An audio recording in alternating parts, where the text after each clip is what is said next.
So this has been on here for about 10 minutes now, and there's nothing forming, and you can see how wet it stays and shiny. And if there would be really tiny bubbles, let's see if I can get in there, other than the bubbles I made by squirting it, forming, it stays really wet and slimy. And this is the big blue. So all the new components that they've put on here, I've been going around and checking them to see if even one little tiniest bubble pops up.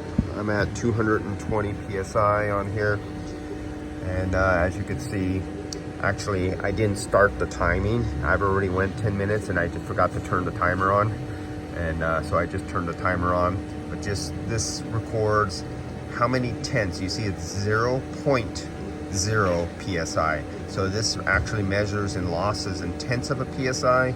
There's your timer, grafting it out there, and reports. This report will get copied and it goes on to the work order. Of course, all you guys are doing this, right? And you know, you can always double check if you're a shop owner, you know that a technician did not skip a procedure. So since they're already doing a leak down test, they could be recording it and take a snapshot, and that gets saved to the file that goes in the customer's file, so you have actually proof that the technician did perform this procedure.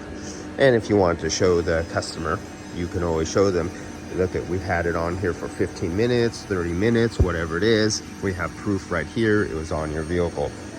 And I'm still recovering the other one from this over here. This was the one with high contamination of air content inside. And a very nice restoration, but not so nice on the AC part for whoever recharged it. All right, I'll get back to you when it's time to refill the one up behind me.